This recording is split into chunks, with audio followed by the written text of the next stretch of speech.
Today we're going to be hearing from a selection of entrepreneurs about their stories, their ideas and how they got to where they are today. So we're here with Jordan Casey today. So Jordan, where did you get the idea for your business? I got the idea for my business in terms of like wanting to solve problems using technology. So with my current project, it's called Kids Code, and it's an application for children to learn how to program easily. So the idea behind it was sort of make programming a more fun tool, make it more interactive among kids, and just sort of solve a problem really. Brilliant, brilliant. And did you always want to work for yourself, or is this something that kind of came to you? I think I've always wanted to work for myself. Like I can remember when I was a kid, like trying to sell my old sort of toys and things like that. I always sort of had that sort of entrepreneur sort of attitude. So working for myself is something I always wanted to do. Hi Sarah. So I'm just going to ask Gareth, where did you get the idea for your business? The idea came when myself and Rob both met in DBS, Dublin Business School. Rob had these mini pastries that were absolutely delicious, and I said, why don't we sell these to cafes around Ireland? Did you both always want to work for yourselves? Always, since Batman. Bruce Wayne, he was a millionaire. So what do you want to do as a kid? Be Batman or Bruce Wayne? Both. Where did you get the idea for your business? Well, the idea for our business came about really in the back of a classroom. We were brainstorming for a project in TY, and it was a mini company project, so we thought what would be a good idea for people in Ireland, is everyone talking about, what could help people. So at the time water charges were imminent and everyone was talking about them, so we thought that would be a great place to start, and that really just sparked the creativity and the innovation to come up with the product. So that's really how it came about, and then it's an amazing story since then. Our little idea that we came up in the classroom has gone international, and last year in August 2014 we went over to Moscow and won a Social Entrepreneurship World Cup. So it's amazing to see that, you know, a little idea from two young lads from Offaly could actually make the world stage and go international. We are here with Mary Rose from My Ladybug. Where did you get the idea for your business? My Ladybug came from my own problem, which was running out at the last minute to buy my time and money products, and simply not having the local shop not having the right products that you want. And did you always want to work for yourself, or did that kind of happen by accident? My mum actually owns her own business, and I've always been very inspired about her aspiration for life and motivation to get up very early in the morning and run her business from 5 o'clock to 9 o'clock at night. But I don't think when I actually went to college that I actually knew that I want to own my own business. But through seeing a lot of startups, working with startups that had come to me for their visual identity, and realising that visual identity is something that's really, really strong when you're actually starting up a business, to have that identity straightforward and almost a story to the brand is really important. I've come from a very sporting family, so growing up I was always involved in sport. I played in a lot of teams when I was a kid, and then golf I just took to golf when I was like 13, and something I became better at. And as I got older, you know, maybe 16, 17, 18, I thought, you know, why not give it a go? And like I said, I think around maybe I was 17, I was kind of in 5th year in school or something, and you know, all I wanted to do was play golf. It was all I wanted to do.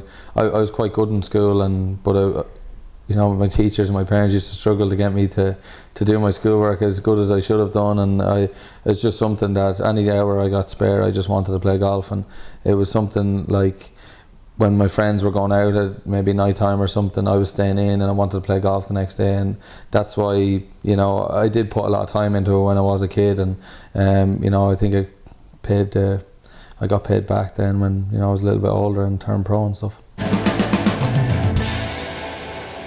Hi, I'm with Angela from Design Hub, and here's my first question. Did you always want to work for yourself, or did it just accidentally happen?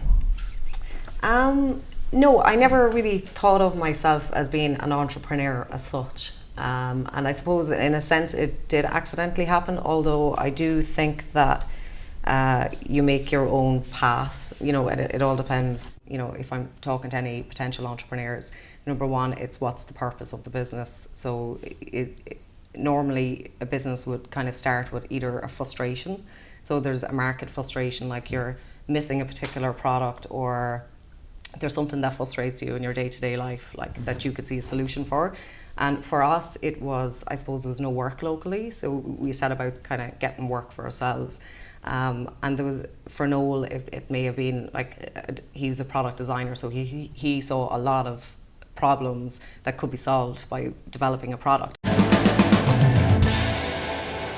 Well, with my age, because I'm like sort of young, there's a lot of obstacles in terms of like with my business. It's hard to be a director because I'm under 18, so I'd have to have my parents do that for me.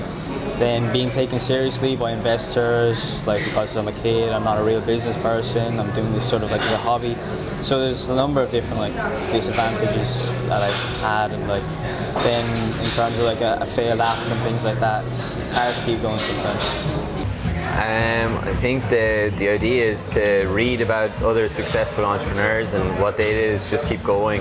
So we just you got to take the bad days and remember that it's still moving forward. Well, the first advice that I always give to someone starting a business is to be confident in your idea. If you've thought of the idea and you think it's good, be very confident in it. I can't tell you how many times that we were told it's not going to work, it's not a good idea, and people just putting us down, and we went ahead, we were confident in it, and look where it got us. I think it comes back to the actual concept, and I validated very strongly and made sure that there was actually a target market. And then again, going back to the concept and business and believing in that actually spurs me on. What keeps me going on bad days is every good entrepreneur is trying to solve a problem, and as long as a problem exists, I still feel like I need to do what I do. And so what keeps me going on bad days is just reminding myself what the problem is that I'm trying to fix, and knowing that there still needs to be a solution for that, and I can help do that. Did you ever feel like giving up? I think what's really important for people to know before they get into entrepreneurship or before they start a business is that it's never plain sailing. And I think one of the things with running your own business or trying to scale it up or whatever is that failure is part of the process, and it really is, and it's how you react to failure that matters. A lot of people just give up, or they get disheartened, but I think that's again where the risk taker or the co-founder kind of comes to play. When you've got a group of different people, you can help support each other. When one's down, the other's up, or the other's down and then you're up. So I think in general a lot of people feel like giving up, but it's just to recognize that that's a part of the process, and it's a challenge that you'll overcome. The thing I talk to people, I talk to my little brother especially, he's in university at the minute. Just I think people should be ambitious. I think there's not enough people who are not ambitious enough, and a lot of people go for a safe option when it comes to like what they're going to study or what they're going to do, or I think people need to think outside the box. There's a lot of things going on that people can do well at, and people are just kind of happy doing something, getting an average wage and living their life. But I think my thing is just ambition. You need ambition, like you need drive and ambition, and so fair enough, some people don't have it, and some people are just happy doing the normal day-to-day routine. But I think the people that are ambitious definitely get a lot further in life. I suppose in golf and in sport there's plenty of bad days. In golf there's definitely more bad days than there is good days, but the good days keep me going, like the enjoyment of winning a tournament or doing well or shooting a good score in the final day to finish up at the top of the leaderboard there's nothing better than that, and hitting the perfect shot when you need to under pressure, and that's what keeps me going. Like the bad days are really bad. You're away and you could be in the middle of China on your own, and all of a sudden you've shot 2 really bad scores, missed a cut, and you're away from home, and you just feel it's bad. Like, but then the good thing about golf is you've got the following week maybe that you can go and win a tournament, and that's what really keeps me going. And like only this year at the British Open, I remember I missed a cut by a shot on the Friday, and I was never as devastated in probably a few years, and I went on 2 weeks later and won the biggest tournament of my career. So that's the thing with golf, and you know, we get to kick on from there.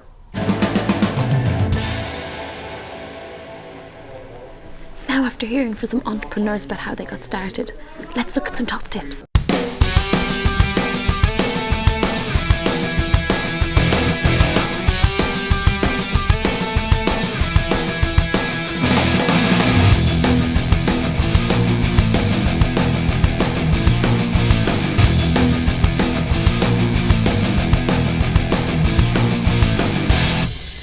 And in our next episode, Making It Work, we'll be talking to our entrepreneurs about the next stage. Wait! Shh! What about Sean Shortbread?